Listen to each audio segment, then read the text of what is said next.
Good evening, everyone. My name is Catherine. Thank you for joining us virtually tonight for our Healthy Holidays with SNAP-Education. I hope you'll really enjoy listening to our presenter, Jillian Clinton, discuss tips, tricks, and recipes you can make this holiday season to create healthier meals. A little bit about how this webinar is going to work today. This is going to be recorded for other patrons who couldn't attend live. If you have any questions, please type them in the chat box and I'll try to pass them along at the end of the session. If you have any technology questions, send that in the chat as well and I'll try to help you along. Now for our presenter. Jillian Clinton is a registered dietitian who works with DHEC SNAP-Education program. She is South Carolina raised, Clemson University educated, and completed her dietetic internship to become a licensed RD at MUSC in Charleston, South Carolina. A dietitian since 2016, Jillian has experience in clinical, outpatient counseling, and community settings. She loves her current work as a community dietitian because she is able to connect, teach, and share her knowledge and passion for healthy living, throughout South Carolina. In her free time, Jillian enjoys going to exercise classes, attending Clemson University football games, experimenting with new healthy recipes at home, and making jewelry. Without further ado, I'm going to pass it over to Jillian. Thank you, Catherine. Thanks for having me, and I'm excited to speak on this topic because although it has been a crazy year, the holidays are quickly approaching and 2020 is almost over. And with the holidays can come some stress and can come some weight gain as well, and can come some fear, and a lot of things can go on. And we just want to make sure that we're taking care of our bodies, we're being kind to our bodies. Catherine was just telling me how it's World Kindness Month. So this goes hand in hand that we want to enjoy our holidays without all the stress. But make some healthy choices as well. That way we are still fueling our bodies properly and nourishing them. So tonight I'm going to provide you guys some tips, tricks, and recipes, just like Catherine mentioned, for this holiday season. So like Catherine mentioned, I'm a dietitian. I work at DHEC in the SNAP-Education program. We are 100% funded by USDA through a grant, and we cover 21 counties, Lexington and Richland counties being two of the counties that we cover, and provide free nutrition classes and do policy, system, environmental work. And one of the adult nutrition curriculums that we teach is called It's Your Health, Take Charge. I mention this in case you enjoy this class and have any interest in learning more about some of our free nutrition series that we do in the community. You are more than welcome to reach out to me after this series or after this class. All right, before we get started, I did put in the chat box a link to a small demographic survey. It's about 6 questions long. You do not need name or anything like that, but just trying to get a gauge of the population that is on the lesson tonight. And that is just, again, because we are grant funded. I always joke and call it my paycheck, getting all that information of who we're reaching out in the community. That'll be in the chat box, and it's also linked there on the screen. All right, let's talk about the holiday season. Joy versus stress. So the holiday season can be a very joyful time, right? We get extra time with friends and family. We are doing lots of activities, and pre-COVID, probably a lot of big parties. Now it might be small gatherings or socially distanced get-togethers, lots of gift giving. But with that, there is a lot of fun gatherings with really yummy foods, and that can sometimes cause stress. The fear of weight gain over the holidays, or more events to plan and attend during the holidays, and your calendar's booking up quickly. It can cause a lot of stress to your mental and physical health. Lack of structure. I know for me, I'm a big structure person, and in the holidays, you kind of have to be flexible with your family and with plans, and you're not necessarily doing your normal routine as you used to. And then also with all of those events that we speak of, seems to be a lot more desserts, a lot more high calorie, fatty, dense foods at the table, at the family gatherings. And that's okay to enjoy in moderation, but today we're also going to talk about what are some tips on how we can just stay balanced and keep some of the structure to reduce some of that stress and keep this season mainly joyful. So let's focus on that joy. We can enjoy our family, friends, and food without guilt or fear of the holiday weight gain, and I hope that encourages some of you. So the average American actually only puts on around 1 pound during the holiday season. You don't have to avoid the holiday events, just have a strategy in place, and that's what we're going to talk about tonight, is a realistic tips and tricks for your holiday season to keep that joy. So I have 10 tips tonight to focus on the joy during the holiday season. We're going to go through each of these in detail, but here is an overview of those 10 tips. Don't overly overrestrict, be consistent, bring the veggies, fill up on fiber, be mindful, stay hydrated, watch the alcohol, make some simple swaps, keep moving, and have fun. So we're going to go and dive into each of those tips in a little bit more detail in the next several slides.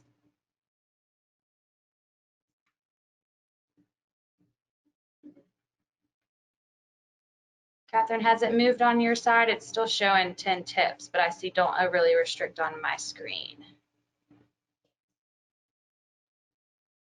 Oh, you're on mute. Yep, I am seeing the tip 1. Don't overly restrict? Mm-hmm. Oh, great. Okay, I don't know why it hasn't moved on my other screen. Perfect. Okay, technology.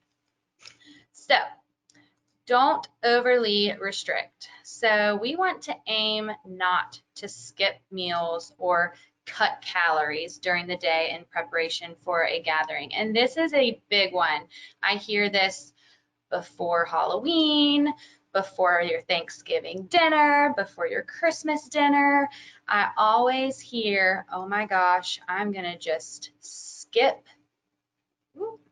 I'm going to skip breakfast today in anticipation for Thanksgiving at 4 o'clock, or I'm going to skip dinner tonight in anticipation for eating desserts all evening at a party, but that's actually not what we want to do. So as we can see on the right-hand side of the screen, a skipped meal can lead to increased hunger, which decreases your self-control because you want a quick something. And the things that are mainly quick, that satisfy our stomach quick but go through us also quick, are those high sugar, high carbohydrate filled foods. Those are our comfort foods. That's what we're going to grab really quickly when we have that decreased self-control and the increased hunger. And then what can that then do? Those foods, like I just mentioned, don't necessarily keep us full and satisfied. They don't have the fiber, the healthy fat, the protein that keep us nourished during a mealtime. Therefore, it's going to make us want to keep eating more and more of it, and then that leads to overeating. So we can see how overly restricting can actually lead to overeating when we were really trying to restrict. So we want to keep those 3 meals, 1 to 2 snacks a day throughout the day to help keep our bodies nourished and keep our hunger in control. So plan to not skip meals, but have a nice, it can be a small breakfast before your Thanksgiving meal at lunchtime, or at a, knowing you're going to a Christmas party in the evening, but you're a little hungry beforehand. Have an apple and peanut butter, for example, as a good balanced snack so that you don't then go and overdo it at the party and feel guilty after the fact. So a trick with that is at a gathering, take a quick lap around the food table, see what foods you really want to enjoy before starting to fill your plate. And that goes with the trying not to overly restrict yourself, but also trying not to overeat. Because if I start at the beginning of the table, say there's a long table and there's a lot of different food choices, and I don't browse it first and I just start putting food on my plate, the first couple things could be things that I actually don't really care about that much. They could be foods that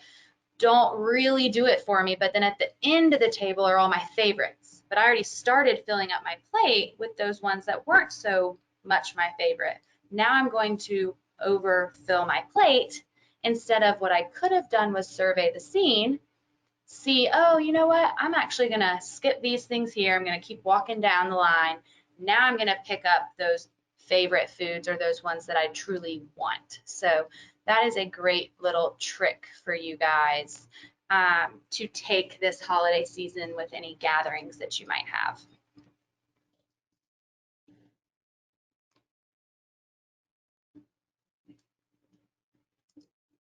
All right. Next tip is be consistent. Even during the holiday season, keep some structure. And I'm going to repeat that because I think it's really important. Even during the holiday season, keep some structure. Eat those 3 balanced meals a day, 1 to 2 structured snacks, fiber, protein, healthy fats. We're going to talk about how to build our plate and what those building blocks look like on a plate. But that's really important. And then we're going to also talk about exercise. Just because it's the holidays doesn't mean that we're just going to parties every night and get desserts every night and skip balanced meals. It means that we want to do still everything in moderation and enjoy it all and enjoy the season, but not drastically change our lifestyle for the season. So a trick with this is eat on a smaller plate. I know at my family's Thanksgiving dinner, there are special plates in the back of the cupboard cabinet for Thanksgiving or for Christmas dinner. Why? Why are we eating on these like much bigger plates? Because what does that then encourage? It encourages us to eat more. If we've got more on our plate, we're probably going to try to finish that on our plate. So traditionally at holidays, you're looking at maybe a 12-inch plate, but a recommended plate size is a 9-inch dinner plate. So what I encourage you to think about and just be aware of this holiday season is trying to eat on that recommended plate size, and then work on mindfulness eating, which we're going to talk about here in a couple slides, and then listen to your hunger. After you finish that plate, it doesn't mean you can't go back for seconds, but it makes you sit and evaluate and kind of take a second and ask if you're truly hungry to go back for more versus if you started out with that more amount.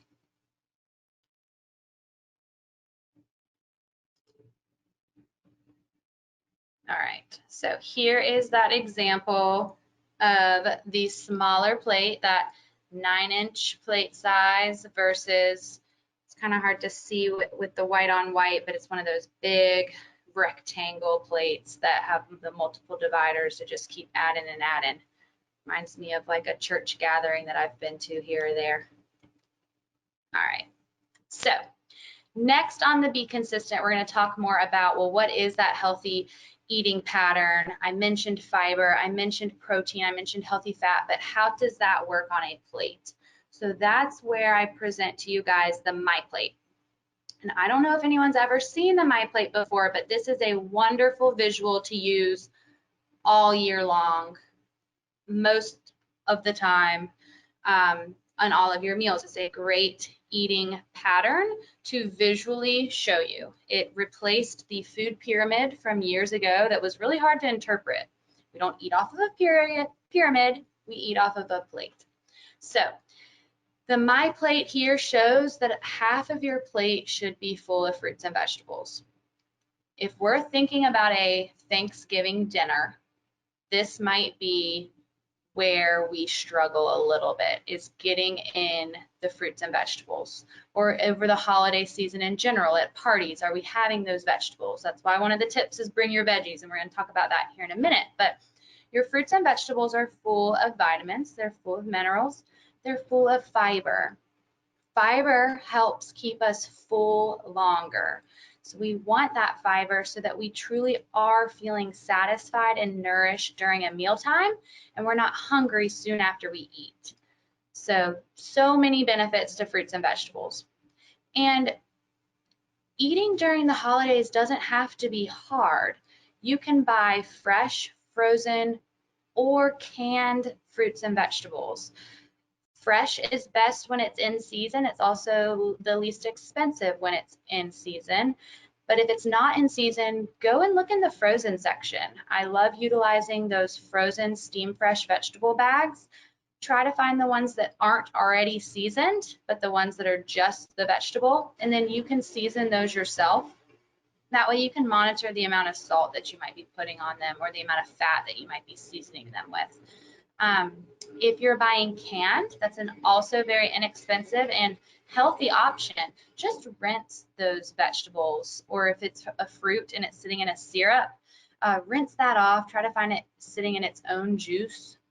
And if it's a vegetable, try to look for the keywords like low sodium, or rinse those vegetables off from that salty water that they sit in for preservation. So half of our plate, fruits and vegetables, and that's a good thing to think of when you are serving that holiday spread. And that's a good thing to think about just when you're planning your dinners and your lunches with your family over the next 2 months, is really aiming to make some fun meals and some great family time, but getting those vegetables in. So a fourth of our plate should be grains.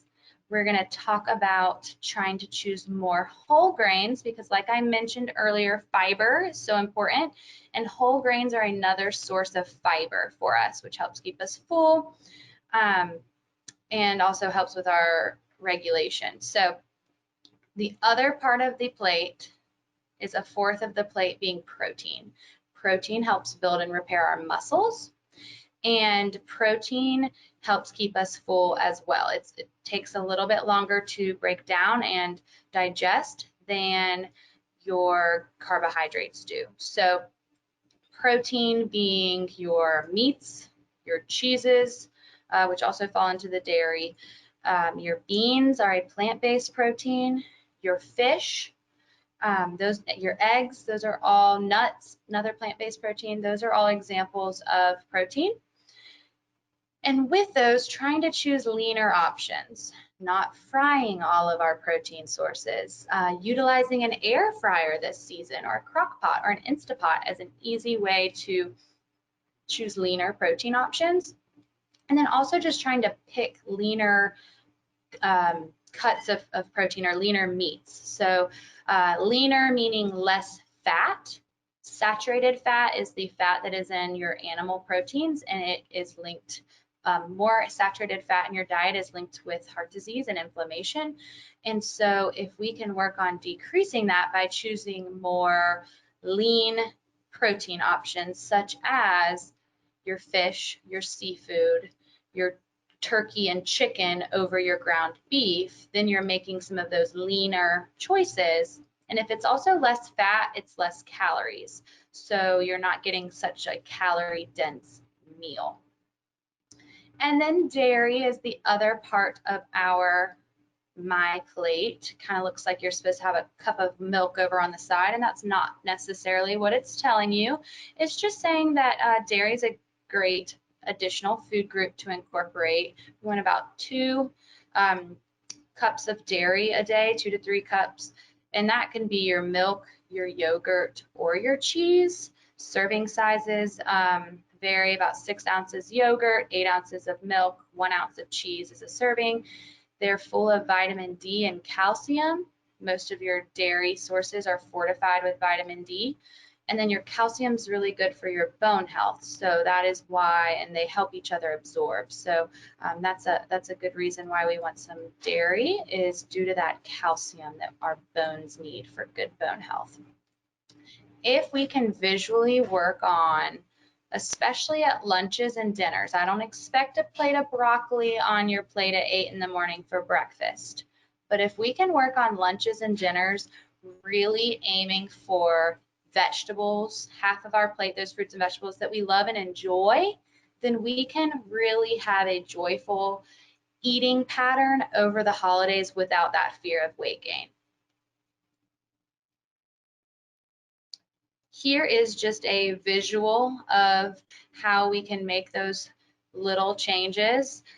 The picture on the left is a massaged kale salad with some, I don't know what just happened. Sorry, my screen just went out. All right. Over on the left is a salad with some sauteed mushrooms. And then you can see just a fourth of my plate is the mac and cheese and some barbecue pork. Now, that could look really different. I'm still enjoying every food group. I love mac and cheese. I had a little bit of it, but I tried to just have a little bit more salad and vegetables in general than the mac and cheese. So just making those small little changes can be really helpful, but you're not over restricting yourself because you're still giving yourself all of the foods that you enjoy. And then the one on the right is kind of looking like a traditional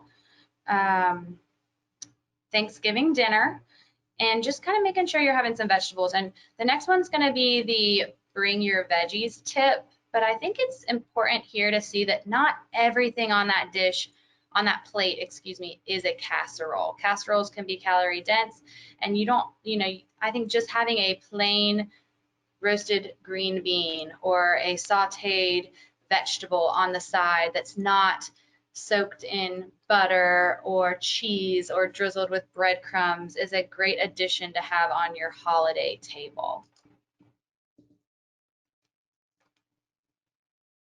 All right.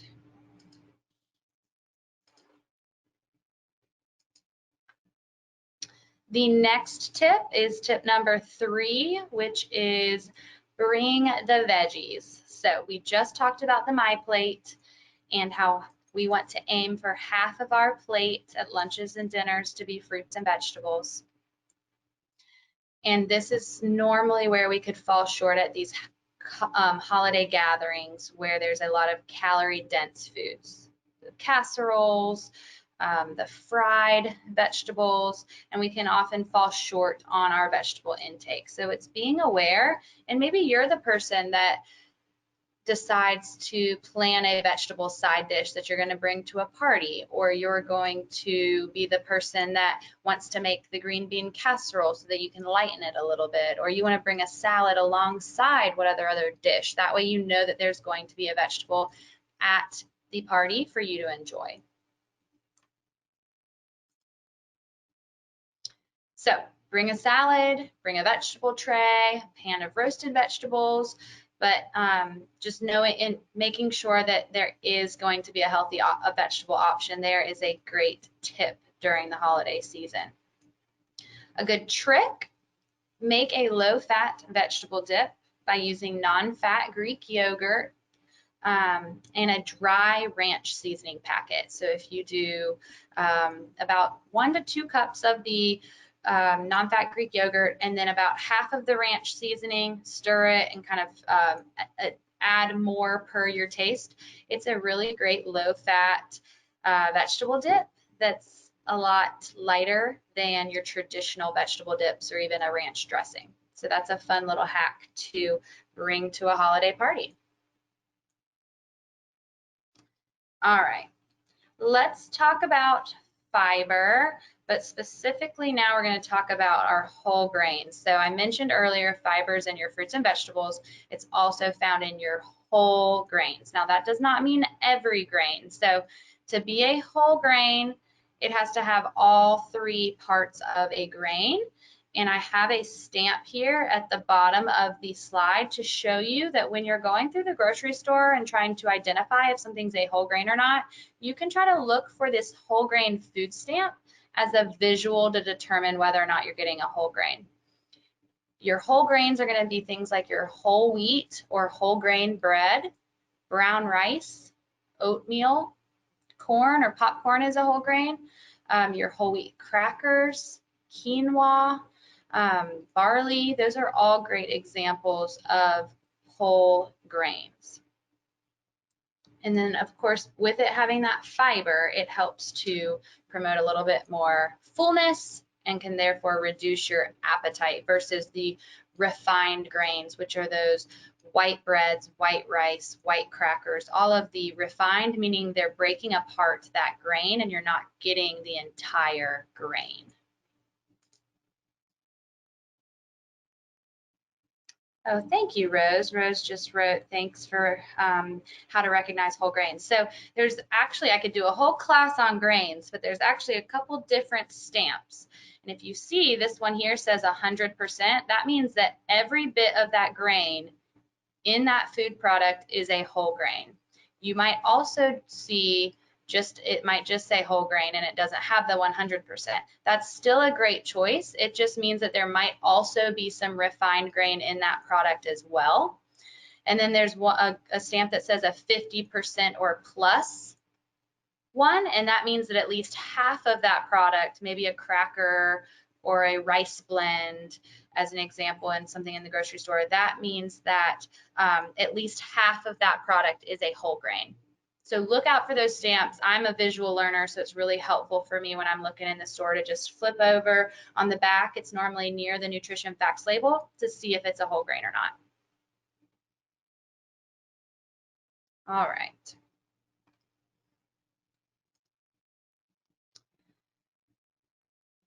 So we said aim to pick those whole grains when picking our breads, rice, pastas, and crackers. So that's even a simple swap that you can do with your family over the holiday season is when you're making a fourth of your plate, those grains, add a little bit more whole grain to help with your satiety and your overall nourishment. So that might mean that we start slow and we try half brown rice, half white rice mixed together for our Thanksgiving dinner. Or it might mean that we are starting out with multigrain bread and then we're going to move to whole wheat bread. But start slow, start realistically with what works with you. But I just want you to be aware of your sources of whole grains, how they do provide a little bit more nutrition for you than your refined.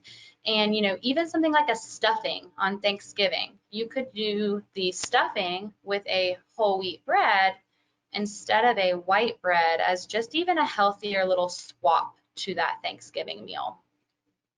So another trick with your whole grains is if you turn over that food product and you look at the label, the first ingredient should say the word whole. So if you're looking at two different breads, honey wheat and whole wheat, the whole wheat bread, the first ingredient will say whole wheat bread.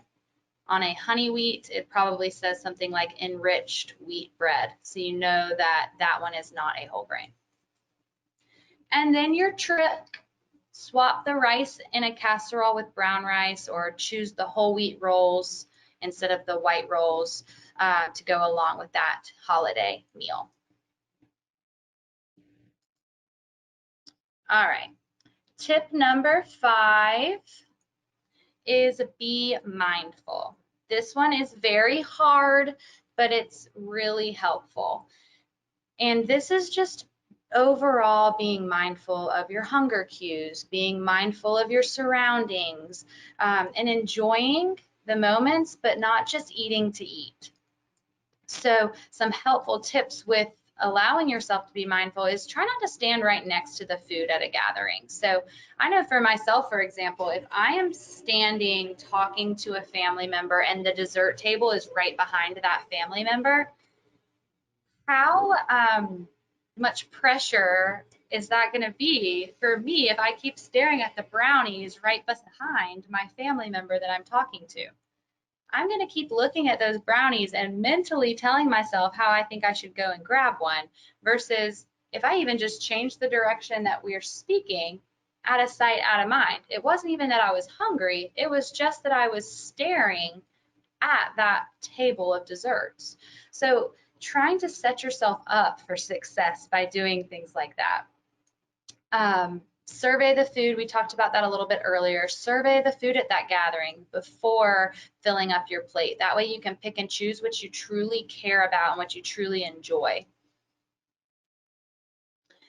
And then there are some tips for being mindful, and these are the 5 S's of mindful eating that I want to share with you guys. So here's your little trick to start working on during this holiday season. The first S is slowly chew. So don't scarf everything up so quickly, but take the time to really slow down and enjoy your meal. Sit down and without distraction. So there was a study in the Journal of Psychology, I believe it was, where it mentioned that people who eat while standing eat about 5% more than someone who is sitting, just due to the distractions that are surrounded with the standing and not slowing down when you truly sit to eat that meal. S number 3 is savor. So engage those senses. Notice your colors, the smells of the food, the sounds, the textures, the flavors. Really sit and enjoy it. Stay in the moment while appreciating that food. And then smile. Don't feel guilty when you have the foods that you love. And if you're smiling, you're stopping and you're taking more time to really think whether or not you want more bites or if you want more of that meal, or hopefully you're engaging in conversation with your family and you're able to truly take a minute to be mindful and go, okay, am I truly hungry? Am I bored eating? What am I doing here? So there are some tricks to utilize for mindful eating. All right, tip number 6 is stay hydrated. So a lot of times we can mistake hunger for thirst. So we think, hey, I'm really hungry, but then your body's thirsty and it gets confused. So make sure you truly are staying hydrated throughout the day. You want to aim for at least 64 ounces. It's about 8 cups worth of water a day is just your average recommendation. That is not a medical requirement. Everyone's going to be a little bit different based off of their weight, their age, their sex, their medical diagnoses. But what I personally do is keep a water bottle around me every day and make sure I know how big it is. If it's a 20-ounce water bottle, I try to make sure I'm filling it up at least 3 times that day. Paying attention to your urine color is very important as well as an indicator of if you're hydrated or not. But staying hydrated aids in so much: your sleep, your skin, your muscles, your immune system, which is important as it's getting colder around the holidays. So water, water, water. And have a fun water at a family gathering so that we're not promoting all of these sugar-filled drinks. Make an infused water. That can be a colorful and inviting drink choice that's not giving you all of the calories of a punch or a soda. So an example here is some sparkling water, some fresh cranberries, which sit on the top of the punch bowl nice and pretty, some ice, and then some mint leaves. And let that sit all day and really infuse the flavors.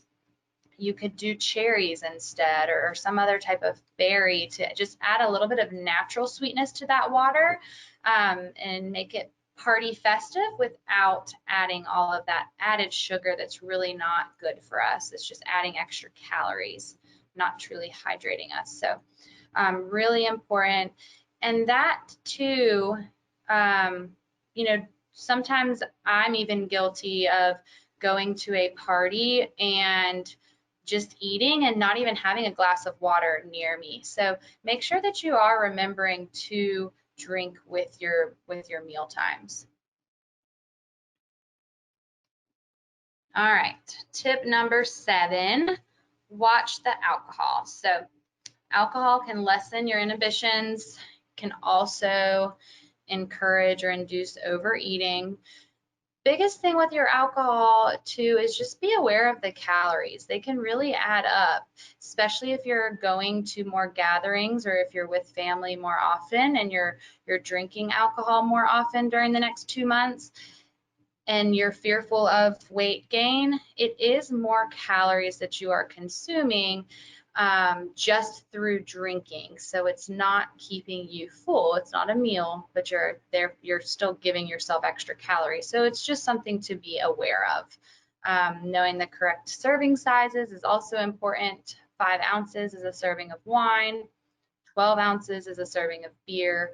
1.5 ounces is a serving of liquor. So trick with that, if you desire to drink any alcoholic beverages over the holiday season, aim to drink a glass of water in between those drinks. Helps slow down the consumption of alcohol and also aids in your hydration. So good little tips with tip number 7. And now we're going to go more into we are in the kitchen, we're making some holiday dishes. What are some simple swaps to make lighter holiday meals? So tip number 8, simple swaps. Instead of whole milk cheese or just your regular cheeses, look for the reduced fat cheeses. Don't buy the fat-free cheeses. They won't melt. They won't necessarily do anything for you, but just reducing a little bit of that saturated fat that I mentioned earlier by just looking at the labels of your dairy products and choosing reduced fat over whole milk can reduce calories because you're reducing that fat consumption. Instead of cream-based soups, try those low-sodium broth-based soups. Or if a casserole calls for cream-based soup, is there a way that you can do half cream, half broth, or all broth instead as ways to really cut down? Because cream, again, is high fat, so it's going to be calorie dense. So these are just simple things that we can still hold on to good flavor, but reduce some of those really dense side items that we might be cooking. Instead of using a lot of butter with your cooking, try using more olive oil and vegetable oils. Those are your unsaturated or plant-based fats, more heart healthy for you. Butter is a source of saturated fat, so we just want to use it in moderation. We don't want to use it in all of our cooking over the holidays. Instead of the heavy cream, trying to replace that with reduced fat milk, low fat milk. And then the swap that I love to do, and I mentioned this with the vegetable dip, is instead of using sour cream, using plain Greek yogurt in place of that. So using the Greek yogurt with the ranch dip, ranch dry packet as a vegetable dip is a great one. Or I'll use a dollop of Greek yogurt in a soup to add the creaminess instead of adding sour cream on top of a soup. So those are great lower calorie, lower fat swaps that you can incorporate this holiday. For baking, instead of butter, you can substitute equal parts cinnamon flavored applesauce. It's a good little hack to reduce your fat. Instead of just using white flour, you can try using half white and half whole wheat. That way you're getting some fiber in your baked goods. Instead of chocolate chips or candies, you can do dried fruit such as cranberries or cherries, or you can do half chocolate chip, half cranberry, just to get some more natural sugar. And then use extracts like vanilla or almond or peppermint to add flavor to your baked goods instead of just adding extra sugar or extra butter.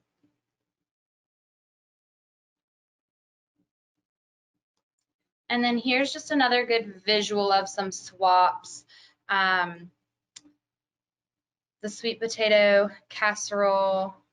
Granted, for me, I love my sweet potato casserole with the pecans and the marshmallows on top, but if I'm eating that, I might have the lighter green bean casserole. But it's just showing, try not to make every single thing a casserole at your meals. We can see on the left-hand side, it is a lot of dense food. You can just make some simple swaps and do the lighter green bean casserole, or have a healthier dessert option on the dessert table for people to grab as well. Make a pan of roasted vegetables to also put on the lineup in between all of those casseroles. You know, ways to just lighten up the meal a little bit. So with that being said, I wanted to give you some actual recipes that you could look up and maybe be inspired for this holiday season as we're entering Thanksgiving and Christmas or any other holidays you might be celebrating this year. So here's a just traditional holiday meal made lighter. So with your turkey, you're baking the turkey or maybe even air frying it, taking off the skin to reduce a little bit of the fat. The mashed potatoes, I included a recipe here that is linked, and I'll be sure to share my PowerPoint with Catherine after this, but it's half mashed potato, half mashed cauliflower mixed and cooked together. So you're getting extra fiber through the cauliflower. It's not a starchy vegetable, it's a non-starchy vegetable, so a little bit less calories, less carbohydrates, but you're still getting that potato taste. So it's a great way to just kind of hide another vegetable into those potatoes. The green bean casserole, choose the crumbled whole wheat crackers to crumble on top versus the fried crunchy onions. And you can also add extra veggies in. So the recipe that I linked here has mushrooms and onions and peppers sauteed and added into the green bean casserole just to add some extra vegetable into that dish. And then your dressing. So a little light tip on that is decrease the bread by adding in more of the onion and celery. Use a low sodium vegetable broth over maybe a traditional higher salt broth or chicken stock. And you can then replace that white bread, like I mentioned earlier, with a whole wheat. And I've got a recipe linked for that as well. And most of these recipes are coming from USDA. And I have another page linked here called the MyPlate Kitchen. It's got a lot of wonderful recipe ideas for you. And here it is. So I'm actually even going to see if I can pull this up just so that you can see what it looks like if you go to these. But I just picked out some of my favorite recipe resources and some really appropriate ones for this holiday season. So the SNAP-Education Connection website has a lot of great healthy and thrifty holiday recipes, and they even divide it by Thanksgiving and by Christmas. So let's see if this works. If I press on this, let's see if it'll pull this up for you. Share screen. Okay. This might take me a minute with my technology to figure this out.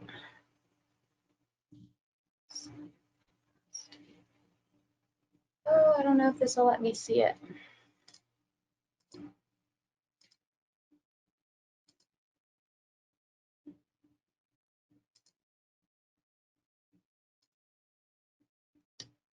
Stop screen sharing. Okay, Catherine, sorry, I'm messing up as I'm trying to help, but I'm going to see if I can re-share my screen and show my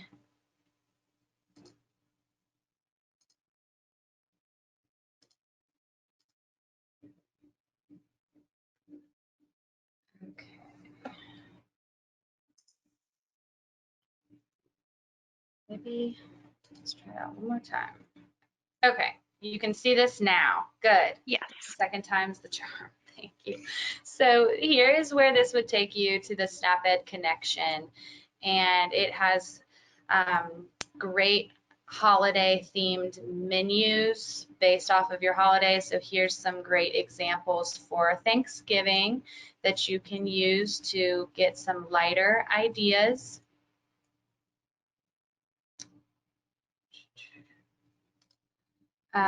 Even have some leftover ideas on what to do with all that leftover turkey and cranberry sauce.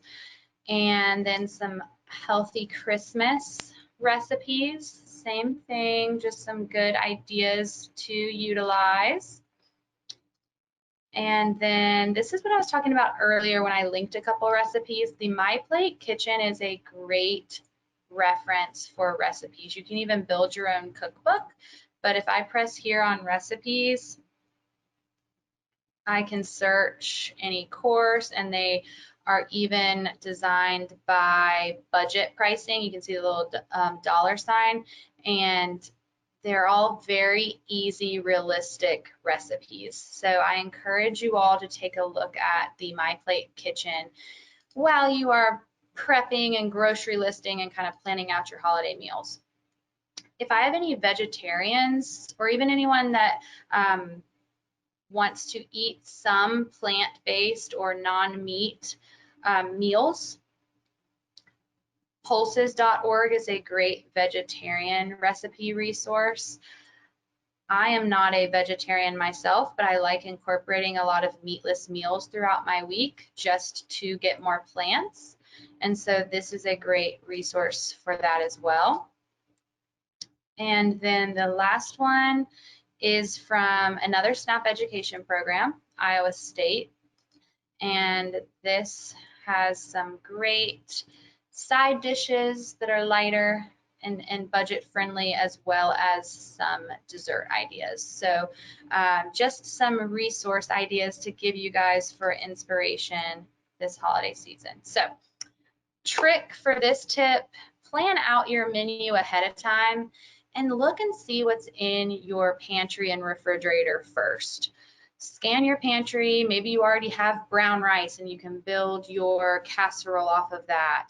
Or maybe you already have your low sodium chicken broth, and you can build a meal off that. But it's really helpful to first survey what you've got at home, then write your list so that you're not going to the grocery store frazzled and hungry and it's taken you way too long to accomplish your goals. So go with that list and kind of meal plan out what you're going to have during the week.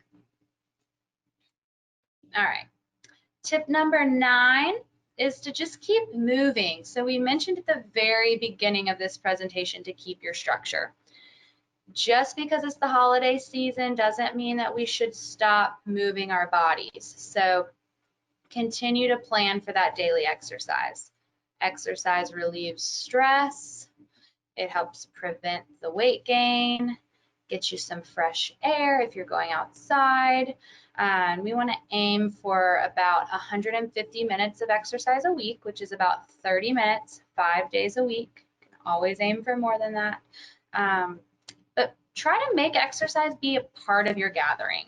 For example, schedule a family walk the morning of Thanksgiving. And that's actually something that I've really enjoyed with my family over the last several years is we will start out the morning with a 5K turkey walk. We'll just walk the neighborhood as a family. But what a fun way to still have conversation and gather, but yet you're starting out that day with that exercise. Play flag football in the backyard, or something to keep you moving. And then tip number 10, and the final tip, is to have fun. So remember those joys versus those stresses. The holiday season is more than just food, so much more than just food, and it's not worth all of the stress. We want to keep it joyful. So take time to enjoy the decorations, have quality conversations with your loved ones, do some non-food activities, and then enjoy your favorite foods in moderation. Practice those mindfulness tips that we talked about. And then my trick for this one is a positive attitude always helps you have more fun. So I hope that everyone has a safe, happy, and healthy holiday season. I hope you got some good recipe inspiration to take with you. I hope that you got some good tips. I hope that this can help relieve any stress or fear that you might have with any holiday weight gain. And I hope you got some good tricks along the way as well. I have a little note here if you're interested in our free text messaging program that we have through our SNAP-Education program here at DHEC. You can text to Be Well SC to the number 77948, and you get about 1 to 2 texts per week. You can opt out at any time, but especially over the holiday season is why I added this to this presentation, is anyone, a lot of people that are on our text messaging program just love the accountability of kind of just remembering to keep our bodies nourished. The text messages are anything from encouragement to increase your activity, or it might be a recipe that week to, hey, it's getting cooler outside, here's a healthy soup recipe, or a trick over the holiday season. So if that sounds of interest to you, we would love for you to sign up for our text messaging program.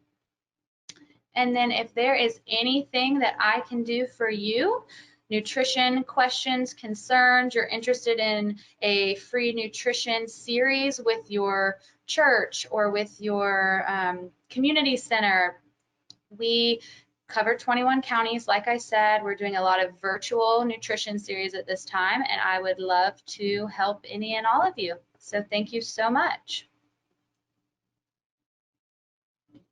All right. Thank you so much, Jillian. I got a lot from this presentation myself. There are a few things I'm excited Yay! for. The sparkling water one, I think sounds like a great idea to make something that's Yes. appealing, that's not necessarily laced with sugar. And I also have a giant rosemary bush in my backyard. So being able to use that to mix in with like potatoes and cauliflower.